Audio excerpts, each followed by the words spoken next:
Guys, how's it going? What the Democrats say? No, you don't have to tell me. I think I know what they said.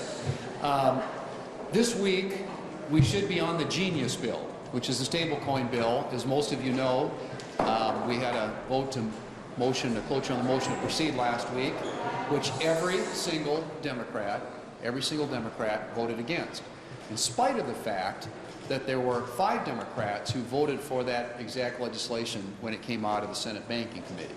So the Democrats have now found newfound admiration for the Senate filibuster. The junior senator from Arizona was in Pennsylvania over the weekend. And by the way, he was one of the Senate Democrats who voted for the Genius bill when it came out of the Senate Banking Committee. And he was out there just crowing about the fact that the Senate Democrats had used the filibuster now 4 times.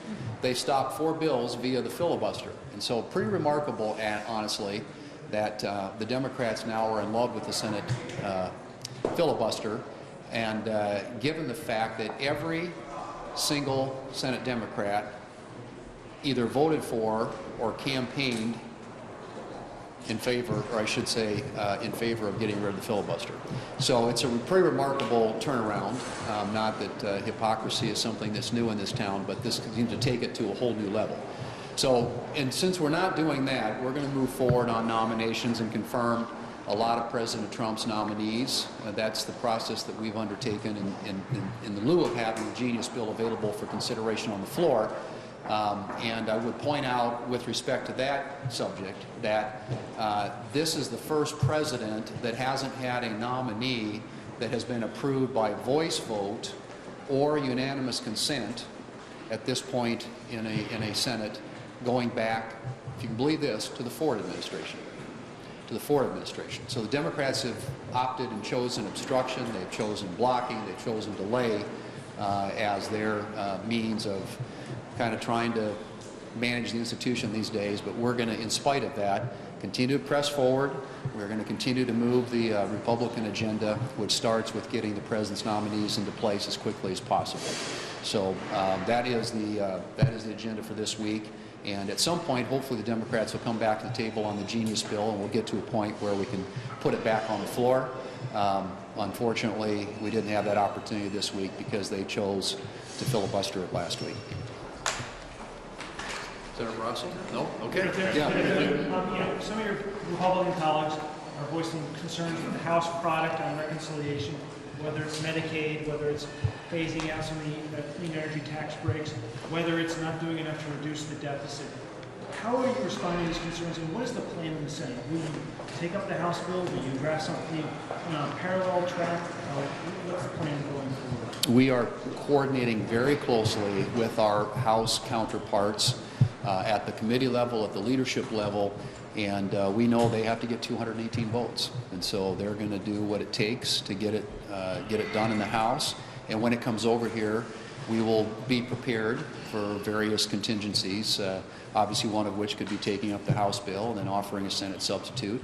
But we'll see what ultimately they're able to get done. But I feel very good about where we are, where they are, and where ultimately we're going to be on that bill as well. Are you comfortable with President Trump taking ownership of this Qatari plane and then possibly using it, and then in the post-presidency as well? All we know about that, I think, at this point, I've said this before and I believe it's true. I don't think there's anything official out there. This is a hypothetical, and I'm sure that if and when there is, it's no longer a hypothetical. I can assure you there will be plenty of scrutiny of whatever that arrangement might look like. Are you concerned with the national security implications of that jet being given as a gift to the president?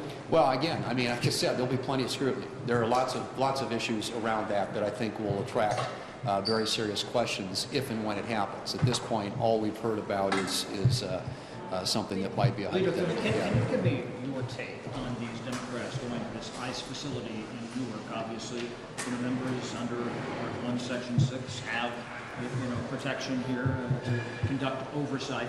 But the idea that they might be arrested, they might be sanctioned, is that proper to talk about in those terms?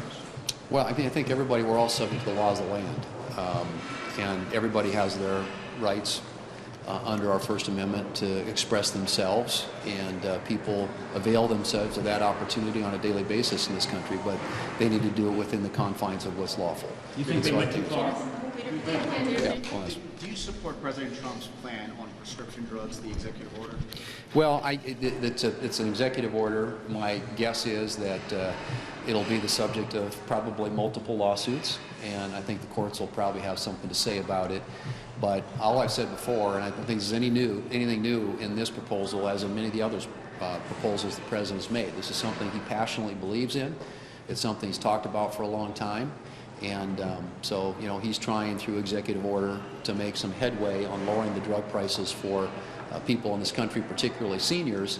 And again, we'll see how it plays out. But I'm quite certain that there will be lots more to say about that, because I suspect that it's going to be the subject of litigation for some time.